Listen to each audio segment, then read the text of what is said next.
it's not even so much that the drug addicts that are addicted to fentanyl are dying. It's because it is put in everything and anything now, that the kid that wants to take one pill once or gets handed a pill is dying because he has no tolerance to it. When someone first told me that they were cutting fentanyl with cocaine, I said, that is so stupid. Why? Right. It makes so much sense now. It's addictive. They feel good. Since it's a up and down, you're not going to feel as up. So you feel like you can do more and more and more and more. Right. You know, and then you actually need it. Yeah.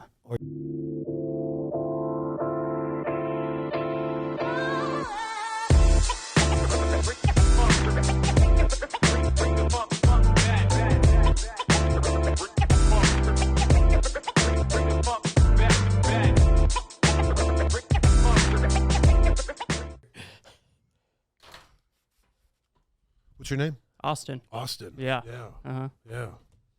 It's nice to meet you. Clean kid. How old are you? 27. I say kid, right? That's terrible. He's 27. He's a kid.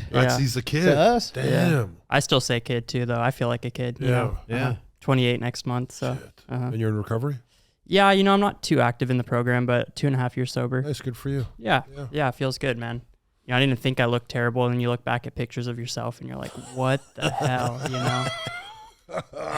It's funny. Yeah, that's when you know, right?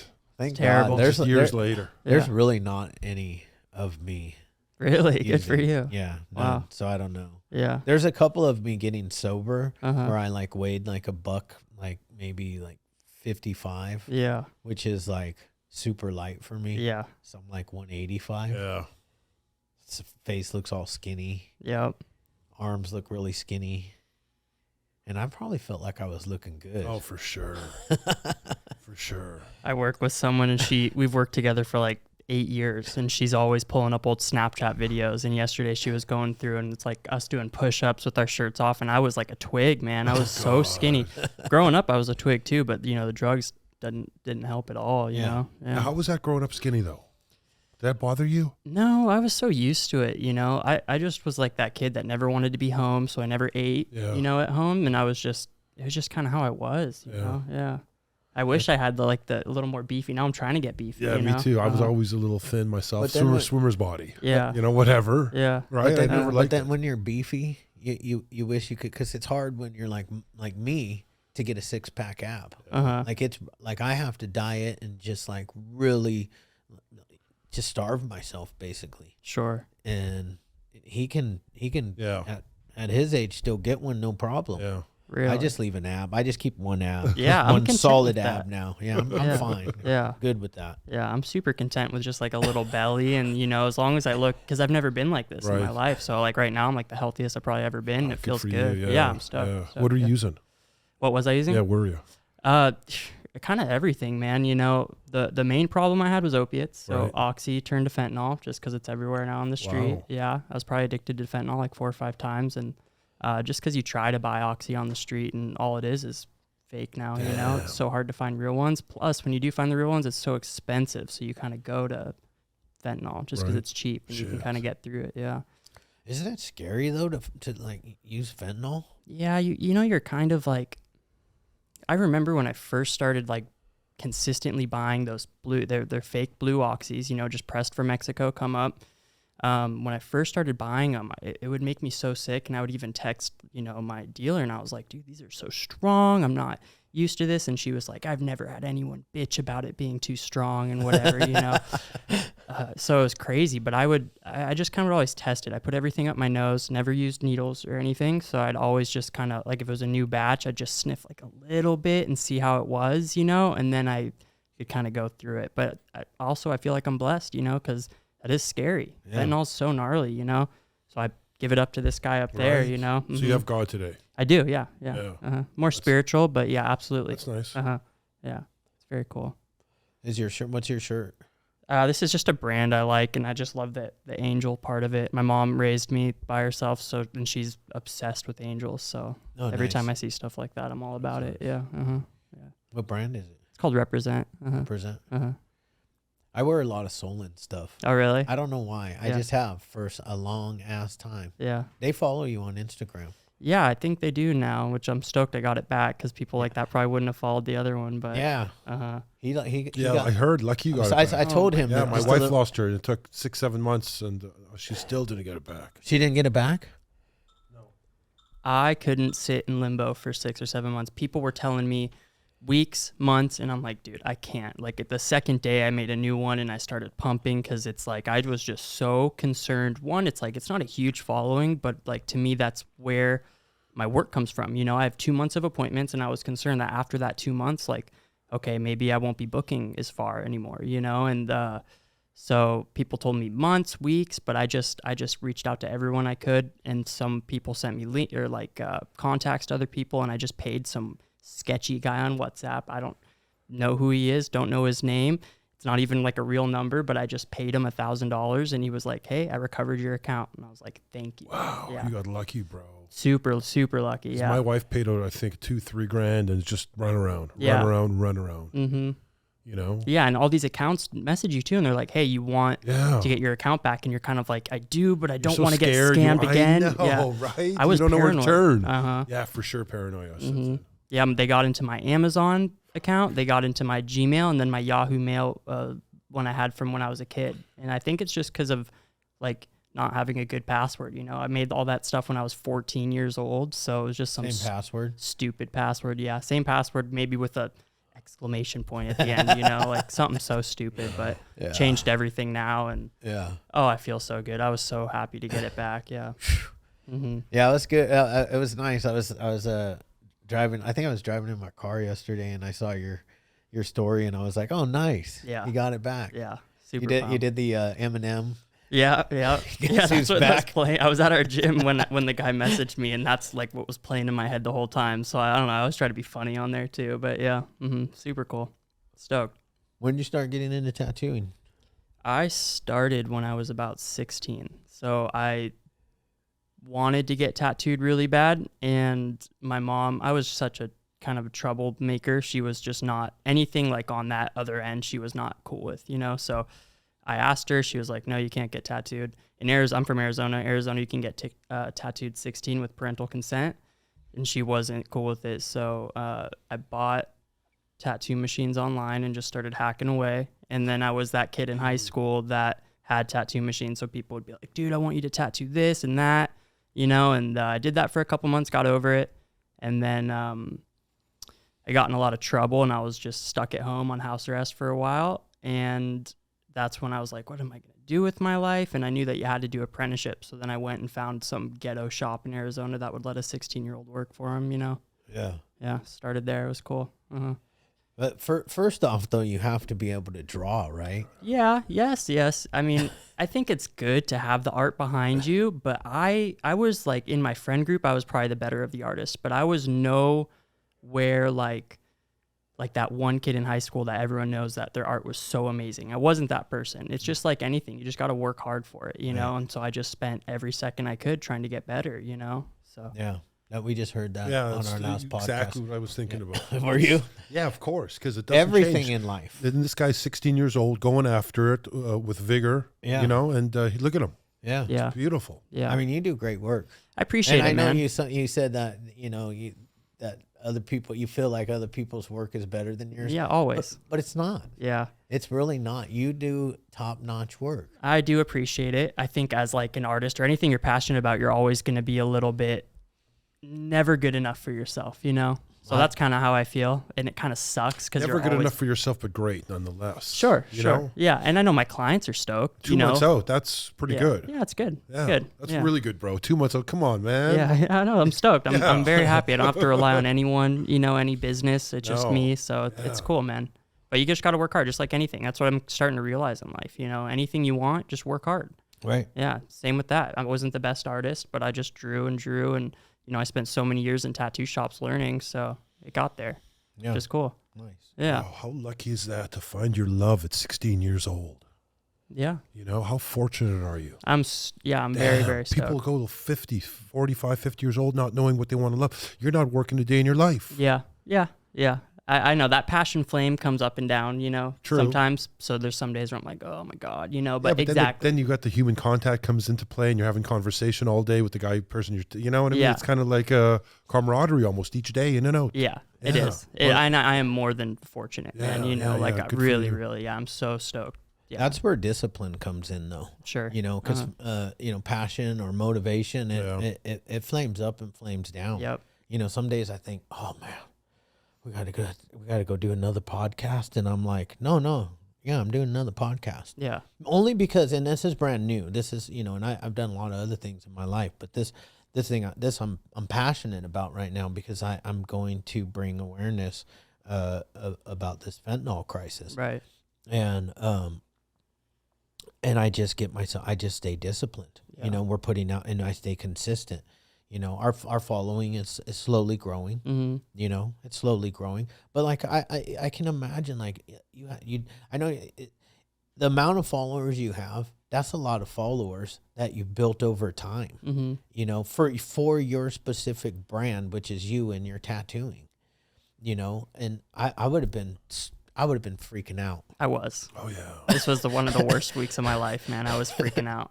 And, you know, I knew you wanted to come on the podcast and that we had talked and stuff. And I was like, man, I'm not going to bug him this week. Because I was thinking in my head, I was like, oh, shit. No, I was when you told me about that, like asked me to come here, I was so pumped, man. I think it's so cool. This is like a super great opportunity. And I'm stoked to be here. So I wanted the Instagram so I could take clips from it and throw it on Instagram, you know? Right. So I was so mortified. But it's cool, man. Everything works out. Yeah. I'm Thank pumped. God, huh? Yeah, thank God. Yeah. For that one guy on WhatsApp. I have his contact now too, which is great. So anyone, you know, has trouble, this guy, boom, easy. So cool. I wonder what his deal is. I would like to know how he does it. I don't know. But that's his secret. Have someone on the inside. That's his secret. Yeah. Yeah, he's got to have someone on the inside. Yeah. Oh, he is the inside. Well, some people so one of the girls at her gym, one of our friends, she sent me someone else's info. And this is what I think most people, they just have like a hookup at Meta or Facebook. But I don't know if this guy does. I think this guy just does something else because I had like a cyber hacker try to do it for me too. And he got nowhere. And I just didn't want to wait around, you know. I think Instagram did send me like the recovery email 2 days after I got it back. But just like whatever, man. I'm willing to pay a little bit of money to make it 100%. Peace of mind. Yeah, absolutely. Yeah. Now what? What was it called? Two-step authentication. Yeah, put that on, man. Put that on. Mine is. Yeah, you have to. Yeah, I didn't have it, and so the first day, right when I just started tattooing the most intricate tattoo of my life on Tuesday. Right, I had to Photoshop shit for like 4 hours. I was so over it already. And then right when I started sitting down to tattoo, my phone just starts going bing, bing, bing, bing. And all my clients are saying, dude, your Instagram got hacked. It's hacked. And I started freaking out. And I was like, while you're tattooing. I had this 8-hour tattoo ahead of me. I was like, dude, this is not where I want to be. I want to be sitting at home trying to figure this out now, you know? So it was so stressful, but it's good. Yeah, I saw a couple of posts of Bitcoin and stuff. I was thinking in my head, I was like, oh, he's into Bitcoin? I am, though. That's the Are thing. you? I am. I'm into crypto, really into crypto. And like my cousin just made a coin called the Gray's currency. And I've been posting that on my page a lot just because I support it. I think it's great. You know, it's got a great system. So right after I'm posting this a bunch, now all these Bitcoin things are coming in. So it could have looked, you know, legit. That's the part that was like terrible, you know? And an artist from Texas, she's got a really big following on Instagram. She called me on Saturday and she was like, wait, that wasn't you? I sent $500 to that account. Oh, shit. She's next. Yeah. Yeah, that's what I told her. I said, change your passwords because I don't know. I mean, I didn't click on a link like that, but I don't know, man. I went through my DMs. There's probably 1,000 DMs that this guy was trying to get people. So who knows how many people he got. Like, I don't know. Yeah. Came up. It's crazy. Mm-hmm. It's amazing people want to cause so much destruction and pain. Yeah. I mean, what the thing with like cryptocurrency is like, I mean, that's his money now. Mm-hmm. Yeah. There's no going back and getting that money back. No. So she lost that $500. Yeah, it's gone. There was a time in my life where I had some cryptocurrency and somehow somebody got in my wallet and swooped the whole, it was like $1,000. Yep. Just grabbed the whole thing. Yeah. What wallet was it? Can I ask? Was it MetaMask? I know it was I got Phantom. Okay. Yeah, I'm a Phantom. Okay. You're a Phantom? Yeah, I know them all. Yeah. I use MetaMask for the decentralized one. Like, obviously, you can keep them on the exchanges, but who knows? Like, FTX just went down and people lost a ton of money. But MetaMask is the one I like. And when I was first making an account, so back in the day, I don't know if they still do it, but when you go to trade coins, there'll be like, Uniswap or PancakeSwap. And when you search that in Google, people will make fake pages that are just one letter off. So, okay, uniswaps.com. Yes, they do that for Target and all that stuff, and people get screwed. Yep, and then you click that because it's the top one. They promote it, and then they ask you to put your shit in. It's an ad. The first time I did it, it's $1,000 left my wallet within a minute. Yeah. I was so scared to do it after that, but now I know what I'm doing. Yeah. It is scary, though. You got to make sure you're on the right site. That's even for shopping, though. For Target or for Walmart, you got to make sure you're on the right site all the time. Mm-hmm. Yeah. I wish I was good with like computer stuff because I wish I could see that. I'm so not technical savvy like that. So I'm just like a sucker to get scammed almost. It sucks, but yeah. My wife would probably say that about me. Yeah, a sucker to get scammed. Yeah. My wife was. Oh yeah. Yeah. She entered her information. Oh yeah, I could get free $500 for sure. Yeah. Talk. You know what I mean? I told her, bro, what are you doing? Yeah. I'm just more like Instagram. You know how Instagram has like ads now for stuff, like, and they take your data and know what you click. Like I buy a toy from Instagram like once a month now, and I feel like such a sucker, just because they promote these stupid toys. Like I bought a Harry Potter one that shoots real fireballs, and the thing's so sick. But it's like I'm not gonna not buy that when I'm scrolling. I bought a shower head that twirls with lights, and it's. My wife said, "You're not putting that on a shower, bro." She told me, no chance. Yeah, it's cool. Yeah. You did? Yeah, I did. It's sitting on our counter. I'll bring it into the office tomorrow. I don't need it. I'll tell you what, my wife gets some pretty nice Louis Vuitton bags off of Instagram. Yeah. Really? Yeah. Wow, that's cool. They're not real, but they look real. Oh, nice. Hey, that's all that matters. That's nice. Yeah, that's super cool. So tattooing since 16. Tattooing since it's 16. Art, and so your background, a little bit of artist. Mm-hmm. Yeah, when I was a kid, I was drawing as much as I could. Like when I was at home, it was just me and my mom growing up. So like that's what I was going to ask. Just the two of you guys. Just the two of us. Yeah, mom and dad weren't. I think they were only dating for a little bit, and dad struggled with drug problems, so he wasn't around too much. I met him for the first time when I turned 18. So how was that? It was cool. You know what? I was stoked. Now I'm. He still struggles. He goes from sobriety to not. I just spent a weekend with him in Scottsdale last month, and that was the longest I've ever spent with him in my life. And you could tell he's trying, and I kind of feel for him. So this is probably the closest we've ever been, like we talk maybe once every 2 weeks, which is nice.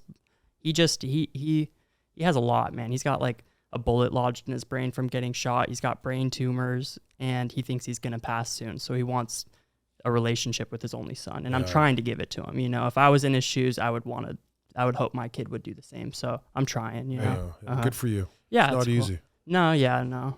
Especially when he bums you out over and over. That's the thing, you know? Mm-hmm. We've had a lot of falling out stuff, and it sucks. I try to walk away. Time after time. Yeah. Yeah, it tries your patience a lot. It does. And especially to be like, it's my dad, but it is what it is. I'm trying. My oldest daughter met her mom for the first time in November. Oh, nice. November. How was that? She said it was really weird and awkward. Yeah, it is. And she didn't really even want to meet her mom. Now, I know that she had met her mom before. She just doesn't remember it because the last time she saw her mom, she was like 3, I think maybe 2.5. Right. But her mom was tried for the first little bit of her life. She just struggled. She struggled too. Yeah. And when my daughter was born, I decided to change my life. Yeah. Now it hasn't been perfect because I relapsed when she was 10. Mm-hmm. And I was a miserable, in and out for 5 years. But yeah, it's hard, and she struggles with that. Yeah. With not having her mom. Yeah. It sounds like you and your mom have a really good relationship, though. We do now. Now that I'm out of the house, she was a really strict, controlling parent, and I think she was just, everyone thought she was going to kind of not do the best raising me because she always had to work multiple jobs, didn't have the greatest income, So I think she was so, like, stressed on just making sure I turned out okay that, like, when I was growing up, she was just, like, a control freak. And now it's the weirdest thing. Now she's like rainbows and unicorns. It's like she's a whole different person. And I'm happy to see that because now we get along way better and she knows I'm doing all right and stuff like that. So it's good. But we have a good relationship now. Yeah. Yeah, it's cool. When did you start using opiates? So high school was just typical smoking weed, drinking. You know, junior year, I was probably doing cocaine like every time I could. And then by the time I graduated, I was, you know, just about starting to tattoo at this shop because my apprenticeship was over. And we had one of our childhood friends come back from college and he, you know, brought black tar heroin over. And so we all started doing that. And that was the first. I think we did heroin for like 6 months until I had this like realization that I was like, dude, I don't want to be a junkie at 18. Like, this is terrible. So I like told everyone that we lived with, like, no more of this, no more of this. And we stopped for a while, but because heroin's gross too, you know, it was really dirty. It didn't feel good. You know, you just don't feel great. And probably 6 months after that, I got into a motorcycle accident. I broke my hand, and then I think I just came up on a bunch of painkillers, and that was the first time I ever tried painkillers. And I was like, wow, this is kind of accepted. It's cool. I feel just like I did, you know, great. Cause opiates always just gave me that confidence I never had. So it kind of made me feel like Limitless, like that movie, you know? Yeah. And so that's when I really started, like 18. And I moved to California. I working in this great tattoo shop, and probably half of the artists there were hooked on painkillers too. And I was like, oh, it's cool. Like, it's accepted out here. It's content. So that was just like the okay in my head, you know, that I could just keep buying it and stuff. And yeah, that's part of your industry. Yeah, it is, man. Tattoo artists can live like rock stars, and I definitely did for a couple of years. But it's not cool, like not showing up late, and then your clients are like, what the hell, dude, you're all hungover and whatever. Yeah. And some people still live like that. I just can't do it anymore. So. There's a lot of sober tattoo artists too, though. Sure. Yeah. Right? There are. Yeah. Yeah. Yeah. A lot of them struggled and got through it, which is great. You know? Mm-hmm. You got tattoos? I got like 4 or 5. Yeah.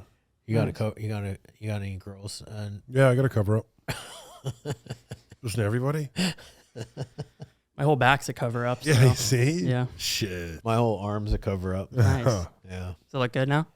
Yeah, it looks pretty. I mean, there's a lot of stuff on my arm that like my wife looks at and she's like, I don't like it. Yeah. You know? Sure. I don't hate it. It looks fine like on camera when the camera's hitting it and I have a short sleeve shirt on. Yeah, it doesn't bother me. Nope. Yeah. You know? Yeah. But yeah, I if I had it all, if I could remove it all and start all over again, that would be great. Mm-hmm. But I can't. Yeah. You know? It's there. Yeah, I always think about that too. I would, but I'm not sitting through the pain again, man. I can't do it. So I'm content. And luckily, guys can kind of like, I have tons of crap everywhere, not good tattoos, but you put it all together and it looks pretty good. You know, like it just doesn't look that bad. You know? So I'm not mad at it. Me either. I don't hate it. Yeah.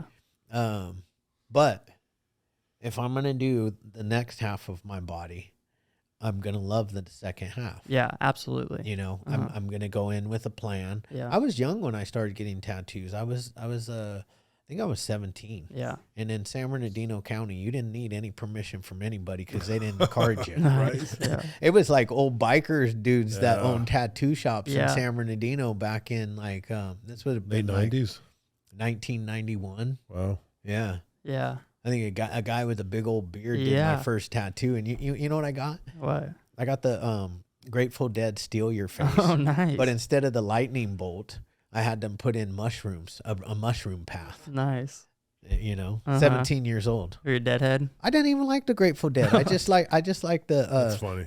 The psychedelics back then. Yeah, yeah. And you know, I was like in a 12th, 11th grade, I think, maybe 12th. Yeah. And we were like dropping acid every once in a while and doing mushrooms and smoking pot. I mean, I was already a full-blown meth addict, though. I got addicted to crystal meth when I was the summer after 8th grade. Wow, man, that's early. Young. Yeah. Yeah. And you kept that up for that long? Like until I was 22, almost 23.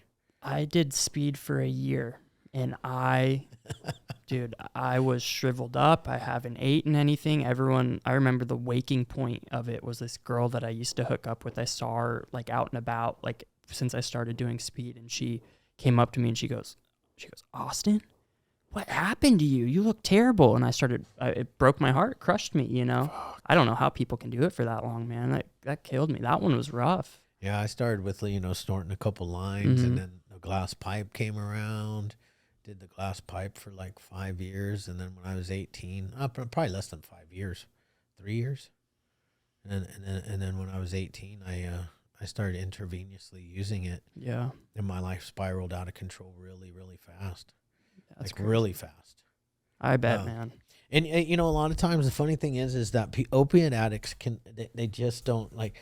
I don't like the way opiates feel. You know how you said that you did the pills, the pain pills, and it felt like it was like an upper for me almost. Yeah, it felt like the movie. What's that movie called again? Limitless. Limitless. Yeah. That was how it felt for me the first time I did a line of speed. Yeah. I was like, holy shit, why didn't somebody give this to me before? Right. I feel smarter. I can do my homework. Like I was literally the summer after 8th grade. I didn't want to eat, and I was a chubby kid in 8th grade. So I went from a chubby kid to a skinny kid between that summer. And I went from a private school back into a public school. Right. And nobody knew me. So they didn't know the chubby Chad. Right. So I just bam, and that was it. And then I just used every day. And then I went to a public school, and I met my next guy who sold me. They called it speed back then. They didn't really call it. Nobody was like, "Hey, you want to buy some meth?" It wasn't until like later on that they started calling it meth. And then we never really called it that. We called it the Mott's, like the applesauce. Because back in the 90s, there was this funny ass Mott's applesauce commercial, and this kid was like he was like the drug dealer, the applesauce dealer. And he would be like, "Hey," people ever calling, "Hey, Joey's got the Mott's." And then this other kid, do you remember that commercial? Yeah. Yeah. Jimmy said Joey has the Mott's, and then it's like, Joey said, "Let's go to Joey's house." Yeah. Huh. It was Crazy. a full on. So we started calling it the Mott's. Yeah. That's just what we called it. And I grew up in the meth capital of the world. Yeah. San Bernardino County, smack dead in it. Unreal. Yeah. And that's what I did for all the way up until a judge told me no more. No, that's good. Yeah. Yeah. He said you have a choice today. Yeah. You can go to state prison, or you can go to rehab. Then I chose rehab. Good, man. Yeah, smart. Yeah. I can't imagine grade 8 doing meth though. It No. just wasn't in my part of my life. No, I started smoking weed that summer. a I little bit of couldn't. weed or yeah, something? I started smoking weed in 7th grade. Yeah. Yeah. Yeah, but to go from weed to the meth is a pretty big jump. Big jump. I never even yeah. saw meth until I was in my 30s. Sure. They just called it speed. Yeah, that's what we called it too. Yeah, I never saw it. I always thought if I put it up my nose, I wouldn't become a tweaker too. That's what like me and my friends thought, you know, like, but. And nobody smoked it back. This was like this was like 1988 when I did my first line of speed. And that's how we did it. We would just crush it up. We'd snort it, and then we'd stay up for like 3 days and just talk to each other and tell each other how we were gonna better our lives. And life was, I mean, it was insane. It was like limitless. Yeah.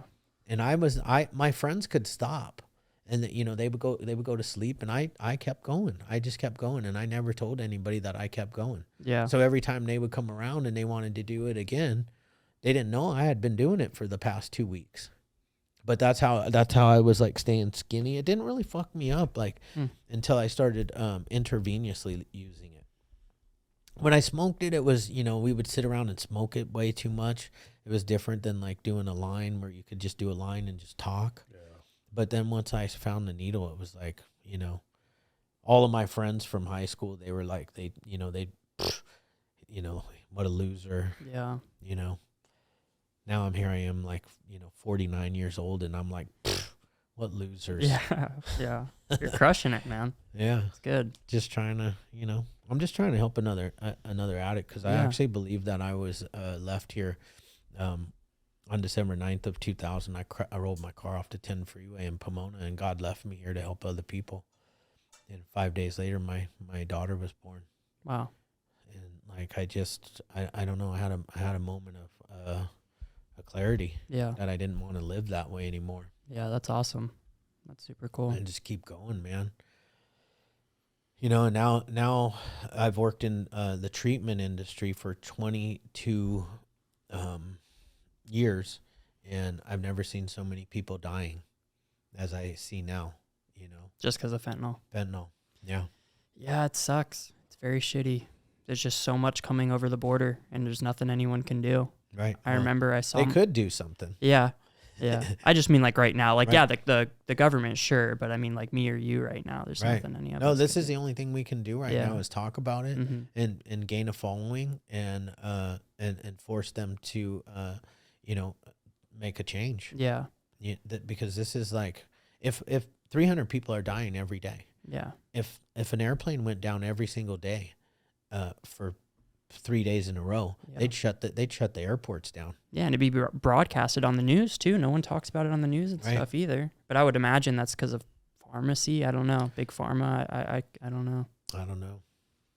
I do see it on the news, but I don't see any solution. I'll see it on like Fox News. I don't watch CNN, so I don't know what's on that channel. Do you? No, you watch CNN? No, I don't watch. I don't watch the news. The communist news network. I don't watch the news, bro. Yeah, I'm not non-news. I'm not a left news guy. I'm a non-news guy. Yeah, no. Huh? I haven't turned the TV on in the last month at least. You don't have to. I'm telling you, it's all podcasts. Like you don't watch. It's all podcasts. Like you don't watch CNN. No, all podcasts. People that watch CNN are going to get upset if I talk about it. But here's the problem. Here's the thing. CNN sucks. Let's be honest. And I am very serious about this issue because this podcast is a non-political podcast. This issue is it's an American issue. It's not a political issue. I mean, it is political because they're the only ones that can really do something about it. But it doesn't matter what your political beliefs are. Everybody's losing somebody. Sure. And we need to come together instead of, currently the way I see the world America is that they're really, really trying to divide us. And the more they divide us, the more they can conquer us. So I'm hoping that I really am hoping that this issue can bring us all back together. Yeah. And because together we're strong. Divided we fall, man. Mm-hmm. Yep. And I love America. Yeah. I get to live this life that I live because I live in America, and I was able to build these businesses that I have, and support my family the way I support my family. Yeah. Without a college education, I still have to give a shit ton of money to the government, but it's a great place. Yeah. I know tax season's a little rough, but it is what it is. Yeah. My because I'm like you, I'm not really big into like the program anymore. I kind of do things how I do things, and I don't recommend people do it my way. Do it however you want to do it. But when I did have a sponsor and I would complain about having to pay taxes, my sponsor was like, "At least you get to do that. Sure, you have money to pay taxes." Yeah, it's very true. Very, very true. So basically what he was telling me is shut the fuck up and quit complaining. Exactly. Yeah. Can I ask, why are you not big in the program anymore? Did something happen or? No, nothing really happened. I just I stopped. I lost my zest for them when I became a chronic relapser, and I just felt like people were looking down on me. And so I put my head down, went into my own dark room, did my own internal work, and found God. Not that I didn't have him before, but I really found my personal relationship with God, and that's what's been working for me for the last almost 7 years. Yeah. Yeah, I've taken things from that, but when I was active for like a year and a half, and I was brought into what other people have told me was like the more cultier AA, and it was just kind of like, be exactly like me, do exactly what I say, show up every Sunday to work for free at this place, or fuck you, pretty much. And I'm not about that. Or you got no chance to live. Yeah, and I understand like that might be great for some people, and I don't, I'm sure the program does work for tons of people, but I have like, a business, and I have stuff to do on Sundays, and I have, connection and family out here. And for maybe the people that don't, sure, they want to go work all day and spend time with their brothers and stuff like that. But it just didn't work out for me. But I did the steps, I feel good. And I took what I like from it, and I continue to do that every day, Right. Same. Yeah. I don't really say anything bad about the program, because a lot of people get what they need there, you know, and if they get what they need there, then that is great. And if people are, you know, are staying sober, I'm 100% for it. Yeah. I also believe that there are alternative ways to stay sober, and sometimes people in Alcoholics Anonymous get upset with that. Stuck. Yeah. They're stuck. But I think that people need to also know that beyond Alcoholics Anonymous, you can live a life beyond your wildest dreams, like truly a life beyond your wildest dreams, not just like this facade that sometimes you hear about, like, you know, you're sober today, so you're living a life beyond your wildest dream. No, like you can actually become successful, live your dreams, you know, never feel like you're going to work. I don't wake up. I don't work 9 to 5. I work all the time. Yeah. You know, and I don't really like to use the word hustle, but I'm always thinking about my businesses and how I can better my life and better my family and become the best version of myself and be at peace internally through all of that. And I think when you find your path and you're living your dreams, you can find that inner peace as well. I do believe that you also probably should go in and do some trauma work if you've had addiction or substance abuse, because sometimes you end up having blocks, self-esteem blocks, because of the trauma, because of the stuff that has happened in your life. Your head will lie to you. Like my head still lies to me, and it's like, hey, fatty. You know, I literally, like, I'll be looking in the mirror at almost 50 years old, and this little tiny fat kid comes up inside of my head and tells me I'm a loser and that I can't make it and that I'm not going to succeed. And I have evidence to the contrary. Sure. You know, because I pushed forward and I've persevered and I'm very disciplined and I work hard, you know, and that's what I do. And all I can tell people is what I do. And if they want to do that, some of the cool sayings that I do like from AA, because they say stuff like, if you want what we have, you'll do what we do. Right. And that's true. If you want what successful people have, you have to do what successful people do. Like, successful people don't get up late. They don't just work from 9 to 5. They don't work 8 hours a day. They don't punch a clock. Daily self-improvement. Yeah. Daily self-improvement. Yeah. Yeah. And you know that. Yeah. I mean, you are your own business. Right. But you also own your tattoo shop, or Yeah, me and my cousin are partners in it, yeah. And it's just a small little studio, but it works right now. I almost walked away from it last year because I was just kind of over it. Rent's high, and then I had a bunch of people that were working there that were kind of younger, newer in the industry. And just like you're saying, with drive and, you know, discipline, it's really hard to find people that have that ambition, you know, and it's almost like I was expecting others to have the same drive that I had getting into it. Right. And that's not ever the case. So it's not.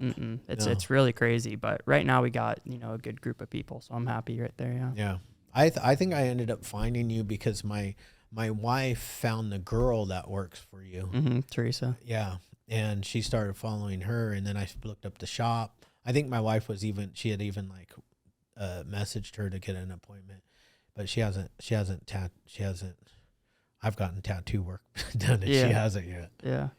Yeah. Teresa's great, man. She's the one that tattooed really me is. yesterday. She is unreal. Yeah. Dude. She's good. Yeah. I like her work. Yeah. She's really insane. It's super cool. We've been so close for a long time. You know, we used to live together, and she's like a sister to me, you know, so it's really cool to have her there. And, you know, we kind of split up for a little bit, went our different ways, and now it's cool to be back together. Yeah. Nice. Yeah, it's like a little family. And then we got another guy, Devin, and Dylan's our apprentice. So once he starts tattooing, it'll be good. Oh, cool. Yeah. My wife's cousin's name is Devin. He tattoos in not West Lakeville. Damn, I can't think of it. Somewhere out there in the valley. Oh, okay. I can't remember what it's called though. It's really important to have like-minded people in your place of business. Yeah. You know, the same mojo. When you're walking in, you want to come in with the same aura in the room, or whatever that feeling is in the air. Yeah. You know? Yeah. Like attitude. Yeah, Yeah, bro. yeah. You need that same attitude every day with people. Yeah. I'm not a big fan of the negative stuff. No. And don't get me wrong, I have my days. Like I apologize to everyone this week just because of the whole, I was just kind of bummed for the Instagram, you know, but I don't ever like go too far. I'm just kind of like not as talkative when I'm tattooing or whatever. But yeah, it's good to have, you know, the positive and all that in there for sure. Makes your day just go by. Yeah, it's nice. It's nice. And then when the clients are like the same, it's really good because Yes. Well, that starts with you and the feeling they would get when they walk in the door. Yeah. All 4 tattooers are all pumped up and going hard. Yeah. That's cool. Yeah. So when you were younger, the wheels fell off. How did you know the wheels were falling off? Like, what did that feel like? What do you got to say to the younger guys out there when they're feeling that, you know, I don't know, whatever you were feeling? I kind of, when I started like really, really getting hooked on pills, I remember having this thought in my head, like, this feels so good. I'm going to deal with addiction. And I just know that was the biggest mistake of my life because I had no idea what addiction was, you know? So for years and years I would try, but withdrawals are so hard and such a bitch and it's never convenient. And no one wants to go through that. And I don't think a lot of people can mentally go through it. I think it took me 8 years to go through that, you know, to like actually be done with it and stuff and not just go back. And I just don't even get started because it's so, you know, it's just not worth it. That's such a memory I have in my head that I just remember that so perfectly, like thinking like, oh, it's going to be worth it. And it's stupid. It's not worth it. It doesn't, you think it, you know, it helps you, but it doesn't help you at all. It makes you such like a, you know, more emotional and battered person. So yeah, you can't, you can't go as far in life when you have that bag of rocks, that monkey on your back, man. It's heavy. Yeah, the chain. You're chained. You know, like right now, you could get up and fly to a different country and go tattoo. Yep. And you don't have to worry about having some pills with you. Yep. You know, every day I'd wake up and drive to Fountain Valley. I would do this because in my head I was so, the definition of insanity, right? I was so sure this was the last day. This week was the last week. One. Yeah, I mean, not just one, but just for the day, you know, because I had to get through the day. Exactly, and because obviously I don't want to keep driving, but every day I did that for like two years, the last 2 years when it just got really bad, and it was so, yeah, you're just like going crazy, you know, trying to deal with withdrawals every week and stuff. The best thing is rehab, man. I only went to rehab once, and I put myself in there. And it was the best thing. Well, I was going to ask you, did you detox then? I did, yeah. So I had got Kaiser in 2020, and right before COVID hit, I was in like an outpatient because I've always been very, I don't want to use the word, the term, what is it? I was always really good at working with, you know, the drug use and stuff. Functional addict. I use that term, but you know, because I was always working so I always had the money for it. I always, you know, I never had to worry about anything like that. But 2020 came around and it just got bad with fentanyl again. And I had Kaiser. I just got health insurance for the first time. And they had this outpatient program. And I was like, you know what, I'll take 2 weeks off work. I'll just show up here. But it was outpatient, so I would go home at night. A week into that, everyone showed up the next day and everyone was like, oh, we're going to have to shut down because of COVID and this. And I remember some lady came up to me and she's like, I'm really worried about you. I go, why? You can just leave here and go buy your pills now. And then my head's just like, oh, yeah, I can go buy my pills now, you know? And so outpatient didn't work for me. And then another, you know, 6 months, 8 months goes by and I'm just really struggling. And I was talking to a doctor at Kaiser and he always told me, if you can't detox yourself, if you want to go in, you know, we have a place, you're going to have to pay a pretty high amount. But one day I was going to lose the business. I was going to lose the girl I was with. And so I was just like, fuck it, man. I got to. If it's not now, it's going to be never, you know? And the fentanyl thing really scared me. Yeah. Fentanyl is scary, man. It's good to talk about it because it is. And I think I'm very blessed and I'm very lucky, you know, that I never had to deal with anything like that. Yeah, it is scary, man. It's so many people are waking up every day with a lost loved one. Like my daughter's really struggling. Like she's having a hard time. We had her on the podcast last week, and it's been 7 months since she found her. It's her first love, You know, they've been together since she was 16. She's 22 now. Wow. And she's got a lot of shame and not shame, a lot of guilt tied into it. You know, what could she have done different? You know, could she have been more loving? Yeah. They were going through a rough time, but they were going through a rough time because he was going through a rough time. Right. You know? Yeah. And I always think, just being in this business and being a spiritual person, that there's really nothing you can do different. You can only do different moving forward. So, and I also believe, I have a belief, and maybe not everybody has this belief, but I believe that God takes you when he decides to take you, and there's nothing that I can do or anybody else can do to change that day. Right. So that was Justin's day, you know. I know he was in a lot of pain, and I know he's not anymore. So, you know, but she is. And, you know, I sometimes get pissed at him because, you know, I know he didn't mean to. Yeah. But at the same time, I'm like, you know, and I get mad at myself because, like, I work in the treatment industry. Mm-hmm. You know, I knew he had some problems. Like, then I question myself. Why didn't I do something? I do. Yeah. I do that too. But then I just have to remember, you know, I just got to keep moving forward. And maybe his death is the reason why I make a major change in this world. Yeah. You know, like this podcast and our Instagram, and you know, I've made a change. Like, I wouldn't be sitting here doing this podcast if he didn't die. Well, good. I really wouldn't. Yeah, that's this awesome. Wasn't even a thought in my mind, right, Shane? It wasn't. And I'll tell you something, what I like what you said, there was a lot of people are going to have certain regrets, or they want to go back, or something bad happens in their life and they don't do anything about it, or they do something about it and they get themselves better.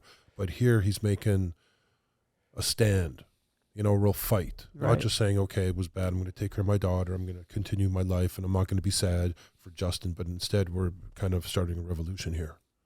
Yeah, and I think that people have two choices in a traumatic experience like this. You can either lay down and die, or you can get up and use your pain as a motivating factor and fight for what you know is right. Right. You know, I haven't had one person come on this podcast and be like, this is a stupid movement. Everybody I know is like so down for this movement. They've either suffered with fentanyl, or they've lost somebody from fentanyl, or even like we had Troy on the podcast before you, and you know, he was a pro bodybuilder. Mm-hmm. Never had struggles with fentanyl, but he's damn sure about this movement. Yeah. You know, and even if you haven't struggled or personally, everyone, it's almost like everyone's been affected because everyone knows someone now. Yeah. There's no one that doesn't know anyone that's been affected by this, and it's terrible. It's horrible. Yeah, and it's like, why are we not at war on this? I'm at war. Yeah. We declared war. Like a month and a half ago, month and a week ago. Taken it to the streets. Yeah. You know, and we'll just keep fighting and bringing people on, and because I feel like the more people we bring on, right, we're going to slowly build our following. Absolutely. And I don't expect everybody to listen to every single podcast. You start to listen to some, and then you start to follow all of our socials, and then, hey, you know, and we want to take this up to Washington D.C., and I got 20 million people following us. That's going to make a difference. Hell yeah, man. They're going to listen to that. You know, and I truly say, when I say this is what I say. I say that I'm not going to be satisfied. I'm not going to be done. I usually say done, but I'm not going to be satisfied until 300 million people have heard my voice at least one time, you know, and I'm not going to be done until the government makes a change. Good. Like, I won't stop. I have nothing else to do. I mean, my businesses are they run themselves. They're great businesses. I mean, I'm still involved with all of my businesses. Shane answers the phones. As you saw when you got here, he's like, hello. Yeah. He wants to grab the calls before other people do. Yeah. Which is cool, because like the bigger our followings get too, people are going to be like, oh, cool, I know Shane. Yeah. Like, I haven't actually met him in person, but let me call in, and, you know, I'm struggling. Yeah. And it's like a snowball, you know. Yeah. It's just gonna build and build traction, beautiful. man. And Yeah, no bro. one can hate this. No one in their right mind can ever hate this. You know, right. It's I've had amazing. a few people hate it already. Yeah. Uh, Oh, well, I'm not even gonna say yeah, what he said, yeah, but whatever. Fuck that guy. but like I've had people like I post about my son. You know, he would have been my son-in-law, Yeah. right? And he was like part of my life for 5 years, and I've had like people say, well, he had a choice. Yeah. That one pisses me off. That's how I try not. Do you ever? Did people hate on you ever on your Instagram? Yeah. I mean, some people Occasionally. I think it's more behind the scenes. I think our industry is very like a lot of fake people that say they support you but really want to be better than you, but nothing like super crazy, you know. Yeah. I just like I try not to read any of that stuff. Yeah. But Do you get that? You really get that? Yeah. Wow, man, that's insane. Yeah, people have been like, yeah, he had a choice. No, I mean, everybody has a choice, right? But, you know, he was a good kid. Yeah, you didn't Great have a choice soul. if it came to the country or not. You know, there's a lot of things that just happen, and so that's it's not cool. Yeah, I attacked back that one time. That was the only time I've really attacked back on somebody because I don't usually look at all, but you know how every once in a while your Instagram will say so and so commented. Yeah. And it'll be like the first one there, and I read it, and I was like, "Oh, bitch!" Yeah. I literally was like, "Bitch." Yeah. The internet's full of hate too, which is terrible. It's like people have nothing better to do than talk shit behind their phone. That was like my son-in-law. Yeah. Was dead. Yeah. He's dead. Yeah. And you want to say something like horrible Yeah. to me No or to remorse. anybody? Yeah, it's like, and you know, and here's the other part about it though, is the 300 people that are dying, and I say this every single time on the podcast, most of them aren't even drug addicts. They're not me and you and Shane. You're not a drug addict, are you? Not yet. You're a recovered. I'm recovered. This is what you are. From now on. This is what you are. You're a recovered crackhead. Yeah. Say it out loud. I'm a recovered crackhead. You like crack, huh? Yeah, I liked it a lot. I never saw crack really. We tried to make it, but I never. It was always just speed. Well, actually, did you didn't you made your own crack? Oh yeah. Oh, nice. Yeah. Is it called freebase then? Freebase, yeah. Well, I smoked the crack too when you're lazy. Like you'd actually go buy like buy a rock of crack. Yeah, $10 rock. I don't even know where to. That's what I'm I don't saying. want to know where to get crack either, so don't tell me. No, I think it's like more, but I don't know where you grew up with this. It's a secret handshake. I think it's more like there's some places that have speed and there's some places that have crack, I would assume. I don't know if there's both. I don't know. There was no speed where he was from. No speed. Okay, yeah. He's then from it's the middle of Canada. Yeah. Winnipeg. Interesting. Isn't that weird? Yeah. They had crack in fucking Winnipeg? Yeah. Or did they have cocaine and you made crack? That's how I started. That's how it started. Did you ever buy crack in Winnipeg? Yes. No. Oh, okay. No. Where That did you makes buy sense. crack? In Vancouver and in Santa Monica. Santa Monica. Yeah. Santa Monica? Crack? Oh yeah. Who were you smoking with? What's that guy? What was that? Charlie Sheen? No, I was with. Did you ever smoke? Some bad gangs up there. We were hanging out with. Freebase with Charlie Sheen? Never. No. Never. I heard he would just pack the pipe Yeah. full of like powder cocaine. And Yeah. On smoke top it. of the rocks. On top of the rocks. Yeah. Jeez. I never smoked crack. Yeah, me neither. I tried like making it, but nothing real. Really? Mm. Yeah. Cocaine is the most horrible drug to me. Like, I don't like it. Mm-mm. Just didn't do it right. You know, I did it. Too right. I don't like it. No. It was fun till it wasn't. It's Yeah. like after a while, it's just started. I think I just started really feeling what drugs actually do to you, and it's just like just wanted to like cuddle up or shake myself to sleep. Like I wasn't even wanting to Yeah. talk anymore. It was Yeah. weird, really weird. Yeah. I think you just get so over like the feeling of coming off drugs where it's like you build an anxiety towards it and it's just stronger and stronger, I hate them now because Yeah. like my last run, I had a good amount of money and I could buy as much as I wanted, and I decided to like get loaded, and I went and meth-induced psychosis. Mm-hmm. And worked for the CIA for like 2 years straight. Yeah. You know, crazy. doing crazy ass missions for him. That's crazy. It's really funny though, because we actually do on the Bob Menery podcast. Uh-huh. So if you watch it all the way through, at the end, I would start talking about how I worked for the CIA, and for like 4 or 5 minutes, he thought I really worked for the CIA. Right? He did. It was in your head. Yeah, it was in his head. Yeah, I think you told me this the other day too, and I couldn't never really worked for the CIA. Yeah, that makes sense.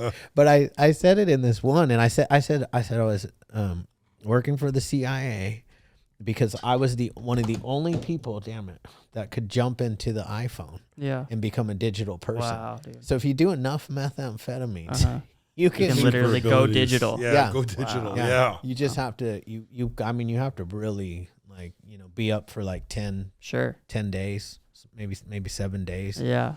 No food, no water. Yeah. So I said these things, right, in the podcast, and people on Twitter, they were worried. TikTok they were like really concerned that I worked for the CIA and was doing that much methamphetamine. Yeah. They were just like, how could you do that? Yeah. Part of the protocols. Right? Crazy. It is crazy. It's funny. You know, but that's what keeps the podcast interesting, because I have some, you know, if you could write a movie about what went on in my meth-induced psychosis, and it would be a really good movie. Right. Did I go quiet there for a second? We all went quiet there. That's weird. Yeah, tapped out. What's going on, Michelangelo? You have the headphones off, so you don't know what's going on over here. I wait for your feedback.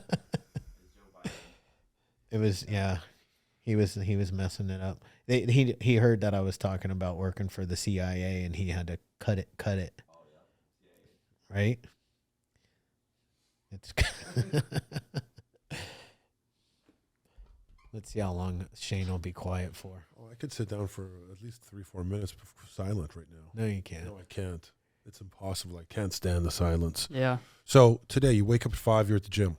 I wake up at about 7. I go to 7. the gym, yeah. Okay. Yeah, chill for a little bit at the house, have coffee, eat a little, and then I go to the gym. Usually I start work every day at 11, so I try to get there to the gym at like 9 and right to the shop. Nice. So you have daily structure today. Yeah, you know what? I'm a creature of habit, and as much as I just put myself into those, I get so over routines after a while, you know, but it is nice. I'm very structured, like everything, even my weekends. If I don't have like plans, it's very just like I have to do this, go to the bank, and then I go to the grocery store, and then I go home, you know, very, very structured. Yeah, we're at peace like that, though. Yeah.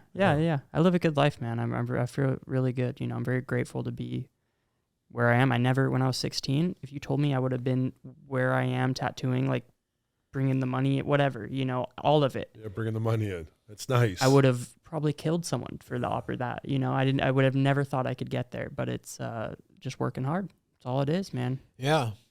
You got toys today too, huh? You got a motorcycle? I have 2 motorcycles. Yeah. I've always been a Harley guy. Yeah. Got my first Harley at 18, and oh, wow. yeah, I was a little sportster, but that's what I never grew up on dirt bikes. So I learned how to ride that. And then I moved out here. I did 2 apprenticeships. I did another apprenticeship to get into a good shop out here. And when I started making money, I bought another Dyna, sold that. FXR. I have 2 Dynas now, though. That's cool. I had an FXDR. Nice. Dyna. Uh-huh. I sold it though. Yeah. Yeah, I had a crotch rocket too. I almost killed myself on that thing. That's why those things go so fast, man. I don't. Yeah. It's too scary. Yeah. Yeah. I decided when I got remarried that it was time to. Well, she decided. Yeah. I get that though, man. I get that. Totally. Yeah. I'm almost like I just bought one last year, and I've never had like a newer bike.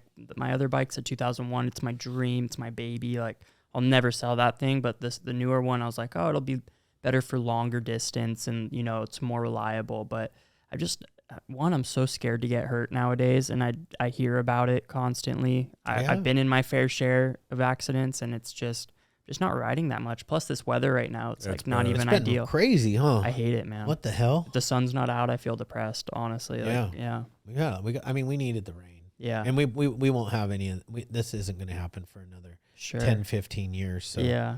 Might as well. 5 months, man. Just give me the sun. Like all I want to do on my day off is go sit outside. We're gonna have a really hot summer, though. I hope, man. I hope. I love the heat. Desert kid. Yeah. Mm-hmm. You ever go to Lake Havasu? No, I haven't. What? I know I haven't. Where did you live? Tucson, man, right by the border. Oh, Tucson's way down by the border. Mm-hmm. Okay. Yeah, yeah. Yeah, we go to Havasu every summer. I have a lot of friends and clients that are big in Havasu. Like one of my good clients, his whole family just moved to Havasu. He moved there for 3 months, and it was so chaotic and party. He left, you know? Yeah, it is. I go when the party's over because I Yeah. take my family. Yeah. When I was younger, I'd go when the party was happening. But Oh, yeah, you know, I'm like sure. 4th of July week, it's like fucking fun there. Just, you know, but everybody's drunk off their ass. And Uh-huh. it's like, I don't really, you know. I don't could drink. deal with it, you know, and I've just never been on the boats. Like I've never done that. Never been a desert like motocross person either, like those or the river trips. I've never done that before. Yeah. So I like both. Oh, I'm sure. I grew up on on dirt bikes. uh I grew up in San Bernardino, and we just had like you could ride right off my backyard into the mountains, right. into the hills. It Yeah. was fun. That sounds fun. Yeah. Yeah. Yeah, I wasn't allowed to have a dirt bike growing up. Yeah, Didn't want same. to get hurt. Same, yeah. bro. Same. Yeah. Nothing like that. I had one. My dad bought me one when I was 5. Really? Yeah. Wow, that's cool. Yeah. This little 50, Uh, and I just get on that thing and just. Yeah. It only had one gear. Yeah. But I mean, it did like 35 miles Shit. an hour. And I was Wow, like yeah. 5 years old. that's insane. Helmets didn't even have like a front No, piece on right? them. Yeah. Fall on your face, no problem. Yeah. It Yeah, was good times. I'm sure. All my friends in Arizona were about that. And those ATCs, not the quads, but the ATCs, Yeah, the 3-wheelers. they're dangerous. And they have big old Yeah. balloon tires. I had Yes. those. Take a wrong turn, you're fucked. They were fun. Yeah. That's cool. Me and my friends did some stupid stuff on those. I don't even know how we're alive, you know? But yeah, that was good times growing up. I've noticed every one of my friends that grew up riding dirt bikes are so much better at riding on the street, you Oh, know, yeah. compared to the others and stuff. And it took me a while to get really, really good at riding motorcycles on the street and stuff. Yeah. And now I trust myself completely. But all my friends, it's just like second nature, you know? Yeah, I think that the almost accident that I had on the 91 freeway, they were doing construction, and had I not had my dirt bike skills, so I think if a normal person would have been riding, they would have been underneath that semi truck. Wow.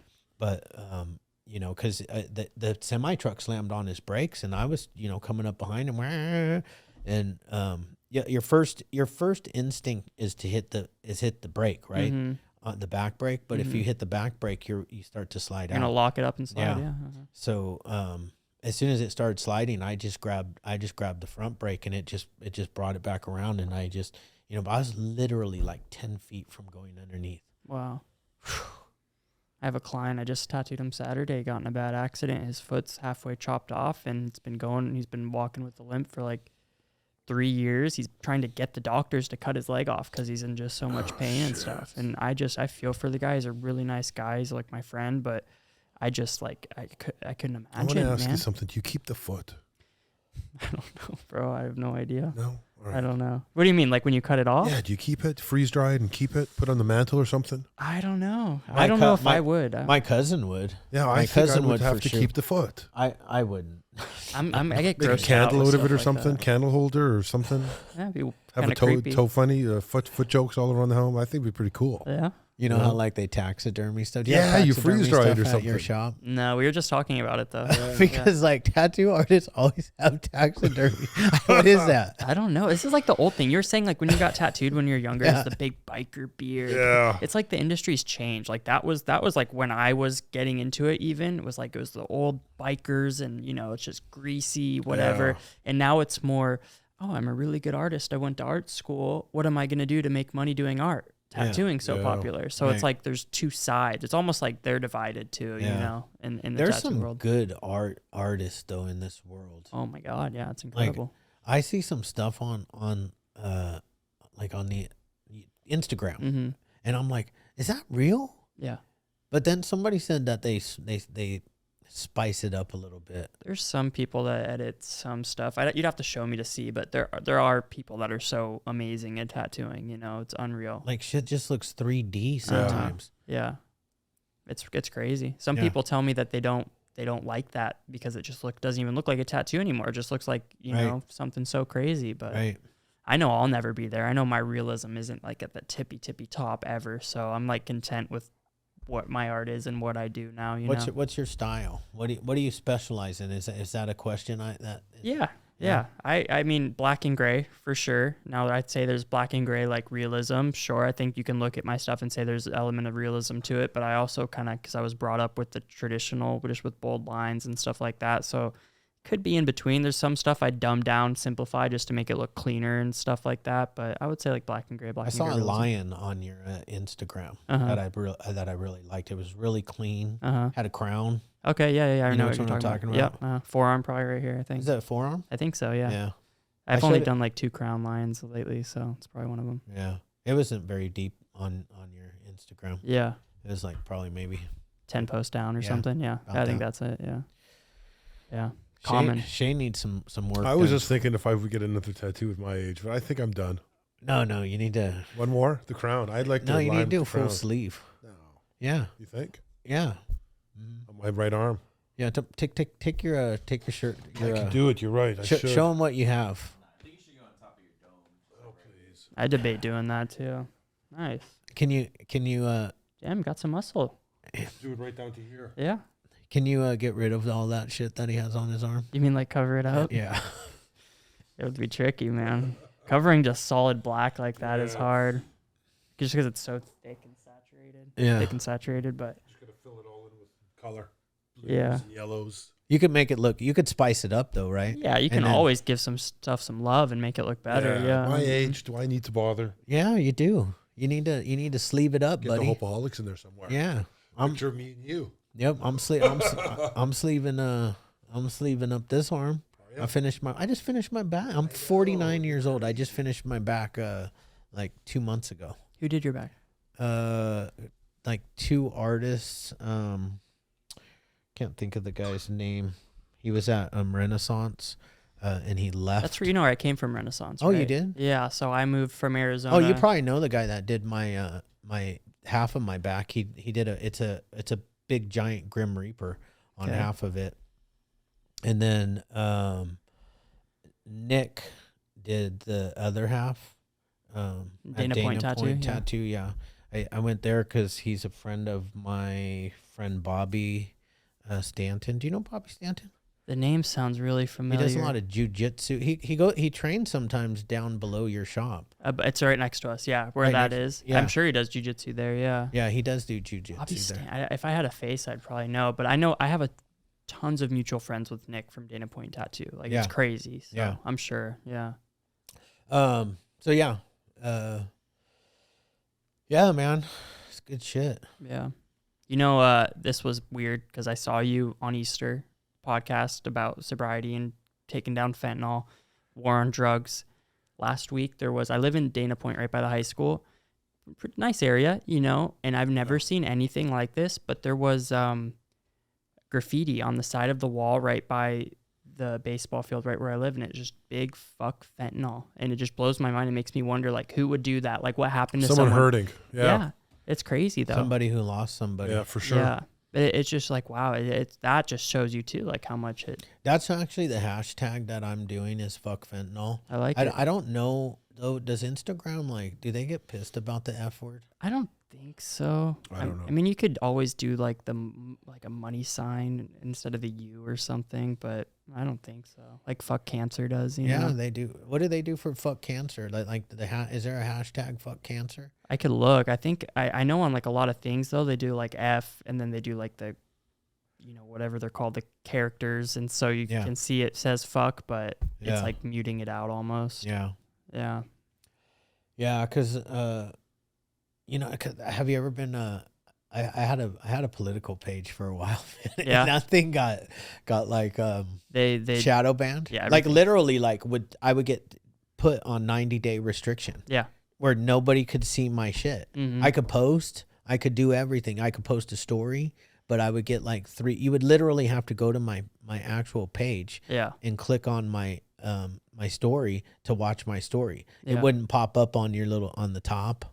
Yeah, I knew a tattooer I used to work with from Renaissance too, and he has his own shop now, but he was very big into that, and he was posting, and he would make accounts over and over, and they would all just get banned. You couldn't even search them. It was so amazing how they can hide anything that's right. They don't want. Yeah, Yeah. exactly. Just because all those companies are owned by liberal, you know, Pricks. you don't want to get political, but yeah, everything's owned by Liberal liberal media pricks. nowadays. You so should be able to have Yeah. freedom of speech. That's We in can't say it. America. You You know, can. this is We can't say it, America. but you can. You're a guest. okay, yeah. Well, that's how I feel. I say a lot of shit that I shouldn't, but you know, Yeah. at the end of the day, like I really, and I don't think that most liberal people that I know or Democrat people that I know, they don't disagree with me when we come to this topic. Yeah, the fentanyl we might, topic. the fentanyl Yeah. topic, or even the freedom crisis, of speech the crisis. topic. People aren't like, I've yet to meet somebody that's like, yeah, no, I totally agree with them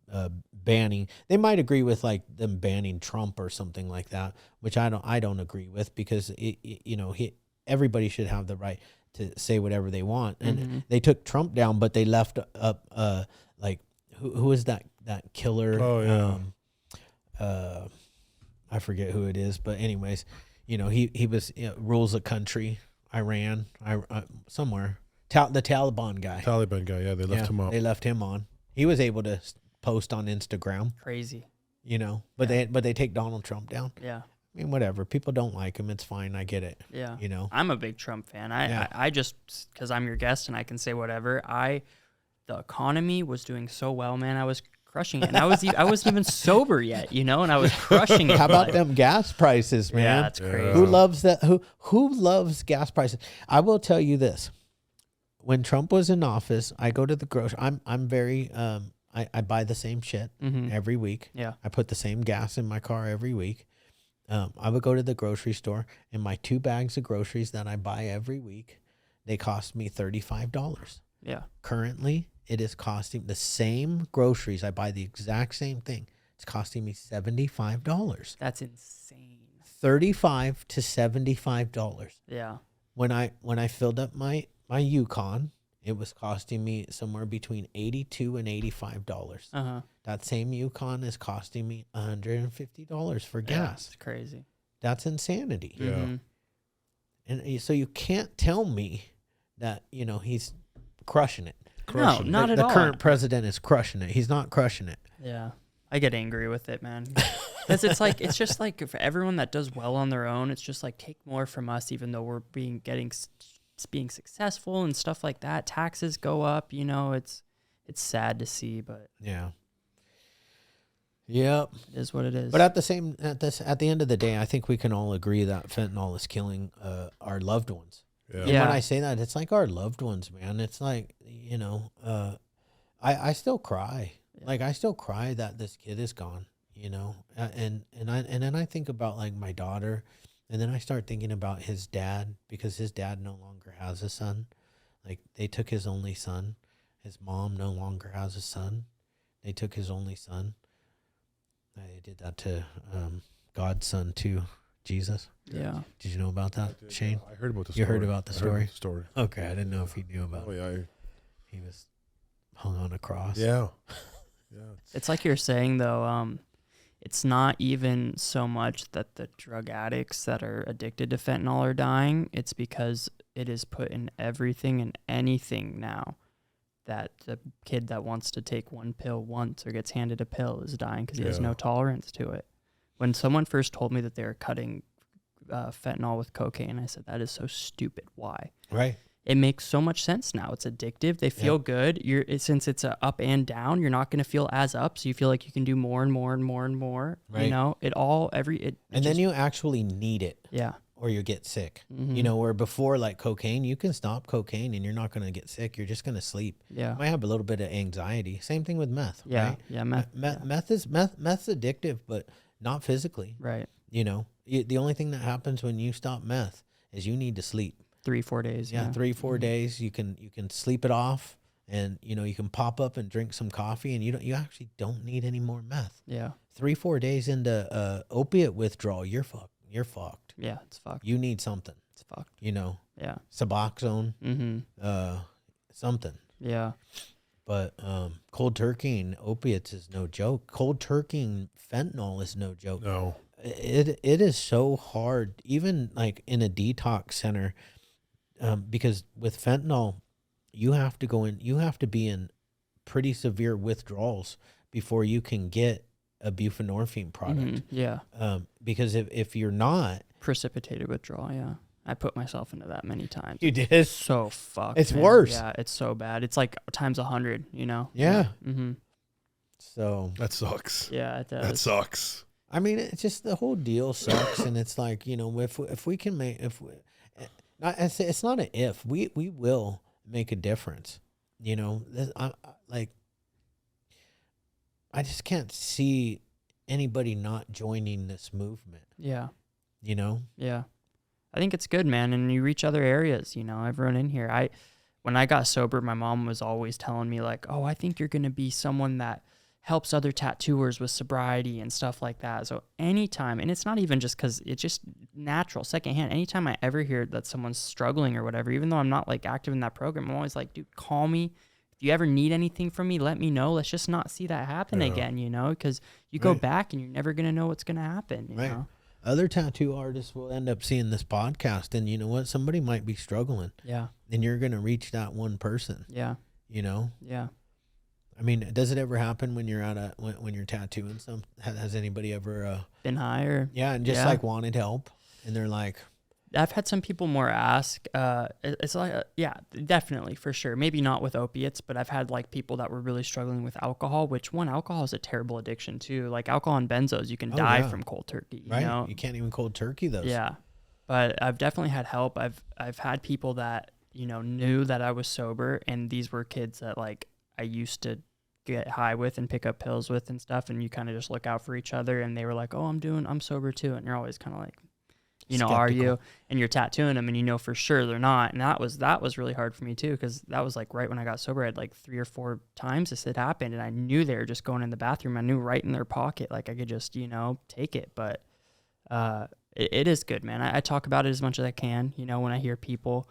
We had a client recently that was struggling, and he had to cancel all his appointments because he relapsed, and I feel for him. And I told the artist who is their client, I said, give him my number. If he needs me, please have him call me, like I want to be supportive to anyone who can, because it just feels right, man. And you don't want to see people like struggle. And I want to save so many people to go through what I go. I feel like I wasted 8 years of my life, so if that could be avoided, that's great. Yeah. Yeah, it's all about giving back, Yeah. Yeah. Helping your brother. Service. Yeah. Yeah. That's what all of this is about. All of it, all of it. That's why I started Hope by the Sea, because like I just wanted, I knew that the only way I was going to be able to do life was to help other people that suffer from the same thing that I suffer from. Yeah. Which is really not addiction. I suffer from whatever bullshit goes on in between my head. Right. Mm-hmm. So I can relate. Like sometimes people, they sit here and they think, man, maybe, Chad's so confident or Chad's so this, but I'm not. Yeah. I'm really not. I'm a mess. And like, I'm only confident because I face my fears every single day, whatever that is. I get up and I do what's put in front of me, and this podcast was this shit was scary as hell. My first podcast, before we did it, I had a full-blown panic attack because I don't like to public speak. Right. I started thinking, man, we're going to fucking suck. Yeah. I've never done this before. I hate the sound of my voice. Intimidating. Yeah. Yeah. Mm-hmm. So I had a full-blown panic attack. I just ran out of here and started sweating, got in my car, turned on. It was raining outside that day. It was cold as hell. Yeah. And I'm pouring sweat. Yeah. And I went down to Flame Broiler in San Juan. I always like to shout them out because I go there every day pretty much. Wow. Yeah. And they're great. The owners are amazing. Yeah. And I sat there for like 20 minutes. And then I came back and had calmed myself down. Good. And I sat down in the chair and I just started talking. Yeah. And it was a great podcast. Great podcast. That's awesome. Yeah. We never got to release it because the audio sucked, but it was a great podcast. Yeah. Yeah, that's good, man. It's always, I've kind of been thinking in my life, because now I don't just focus on tattooing. I'm very like business and finance, and I try to kind of weave in different areas with what I can do. So I always tell myself, even if it's something anything I want to try, do it once, at least try it, because I don't want to live my life without trying it. And it's intimidating at first, but this is awesome, man. This is so great. Yeah. I'm happy you guys are doing this, Yeah. Nice. We're not going to stop. We're just going to keep going. Yeah. Yeah. There's no reason. You got everything. Yeah. No reason, you know. We'll have you back on too when we have 1 million followers. So 2 million, Absolutely. 3 million, yeah, for sure. So that we can, you know, Yeah. at that point, see, in the beginning, you all are helping us. Yeah. Right. Every time you guys post something, we get more followers. Yeah. And when we get more followers, we're gonna go back to all of the first people. Oh yeah, Yeah. for sure. And you know, talk about your art. Yeah. You know, we'll dive more into your business and your art and all of that stuff. You know. Yeah. Good. Yeah, I'm excited. I'm excited to show people, man. It's like pretty cool to be on a podcast. So I was stoked. Yeah. Yeah, it's dope. Yeah, it is. I actually really like it. Shane got his first, like, somebody came Yeah. up to him and was like, "Hey, you're In on the the gym. you're on the podcast." Yeah, with Chad. You're on the podcast with Chad. Yeah. Really? Yeah. Oh, yeah. Wow, that's yeah, it was cool. Yeah, it was nice. So I should expect that when I walk out Yeah, of here. for sure. Yeah. That's cool. Yeah. Yeah, it's Good good what you times. guys are doing, man. I like the name too. The name's great. Yeah, that one. Yeah, it just came to me like that one day. I figured, yeah, what the hell? You know Such what I'm a saying? fucking liar. Okay. Yeah. That's really how it happened. I literally just was like, all the names I wanted were taken, Uh-huh. all of them. Yeah. And one day I was just, this popped into my head because we had put it on a sweatshirt, Hopeaholics, Uh-huh. because we give out sweatshirts every year for just to our clients. Yeah. Usually we put Got Hope on them since it's Hope by the Sea. And one year we were just kind of tired of Got Hope, so somebody came up with the Hopeaholics. Yeah. And I remembered it, and I was like, "Oh, that's what I'm going to call my podcast." Yeah. Because I thought at that point it can be more than just addiction and mental health, right? The Hopeaholics can be anybody that can offer hope to people that they too can succeed in life. Yeah. Because there's so many normal people who are unhappy, are miserable in their life, are miserable in their jobs, and you know, we can offer hope to those same people. Because if a couple of fucking junkies like me and Shane and you can succeed in life, so can your normal, average, everyday person. Right. Like, they really can too. And so we want to be able to offer hope to everybody, not just people that are in recovery Right. or suffer from mental health. There's a lot of people, and I think a lot of times people that are struggling, they are suffering from some mental health issues, some low self-esteem, or, you know, somebody's lied to them and said that, you know, all you're ever going to amount to is a 9-to-5 job. You'll never be more than that.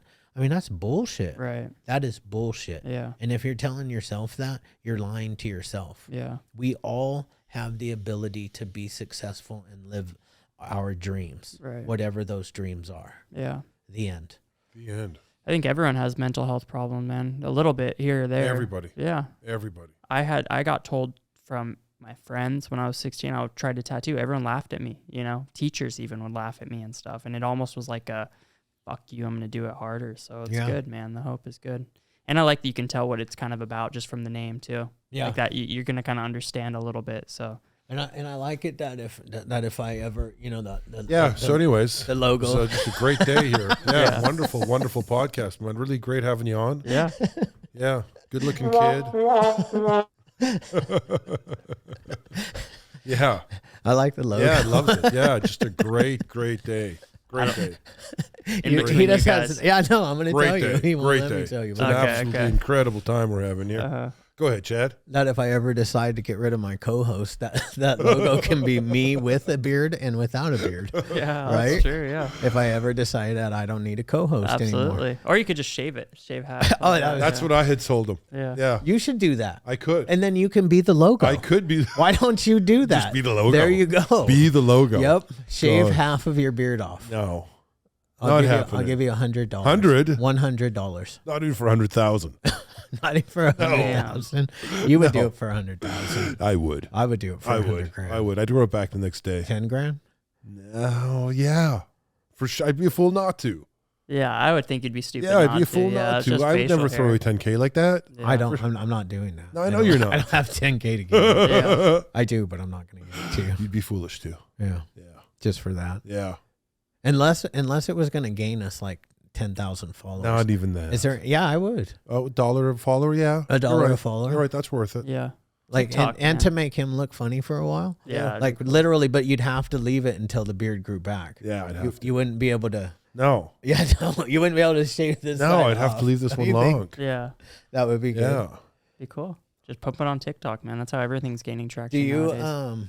have TikTok? I do. I post my tattoo videos, just like the same thing on Instagram. But TikTok has an amazing editing and part of it, like better than Instagram. So if you just want to edit on your phone, and their For You page, man, it's really easy for stuff to gain traction. So with anything, clip this, TikTok, it's gonna do well. Like I don't even have that many followers on TikTok, but I have videos that are just booming. You know, it's insane.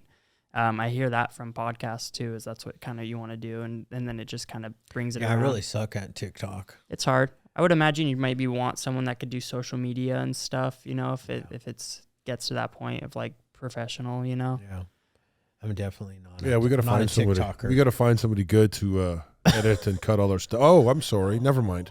Yeah, there you go. Fuck, I 'Cause it's totally, hard. It's hard. He's to not a post. TikToker though either. Totally forgot we have we were someone never already. TikTokers because Yeah. we're all kind of you know, Yeah. against the TikTok. I understand. Movement. Yeah, I was super late to it too, but then people started saying you got to, you know, Yeah, it you have helps. to. So Yeah, definitely helps. yeah, Yeah, it does. It hasn't helped me any, but I only have like 4,000 followers on TikTok. How many do you have? 10,500. 10,500. I don't even have 1,000. You don't? Yeah, and I have video. Yeah, that's crazy. I don't even have 1,000 on TikTok. So you guys do it good. Yeah. No, just I post suck daily? though. Like, no, I don't, Uh-huh. and that's my problem because Uh-huh. I don't really actually know how to create a. I know how to do a reel. Uh-huh. I'm good at reels, Yeah. but I have zero. I do not know how to do the TikTok reel. It's Neither not called do a I. reel though.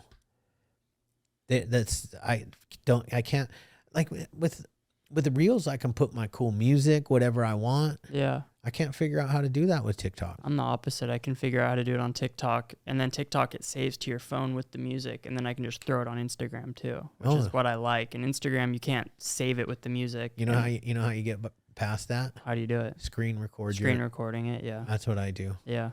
I screen record the and then I cut it Yeah. to exactly where I want it. Right. Yeah. Do you know how to do that? No, I don't. I just copy yours and paste.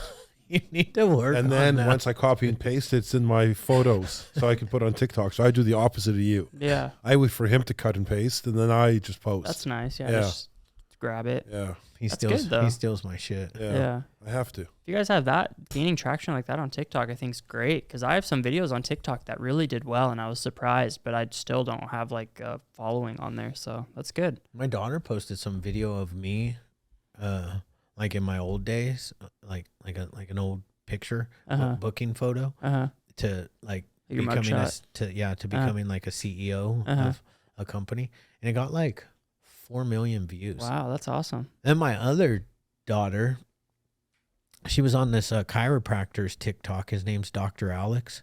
He's like does like all these like famous people, and he's she did a TikTok with him. It went fucking viral. Wow. It got 15 million views. Wow, that's insane. It's crazy. And like 3 million likes. The guy actually made money off of my daughter's TikTok. Yeah. I don't know how much. It was only like $8 or something like that, but Yeah. still. Yeah, they don't pay you well on TikTok. I've had people that have the followers show me how much you make like $3 a day or something, but it's more just to pull it from TikTok and move it to YouTube or whatever, you know? Yeah. Cool. Well, hell, thanks for coming in. No, This was thanks for really having good. me. I'm Appreciate it, stoked, brother. man. Yeah. It's Yeah, a great thanks. time. Yeah. Absolutely. Picture?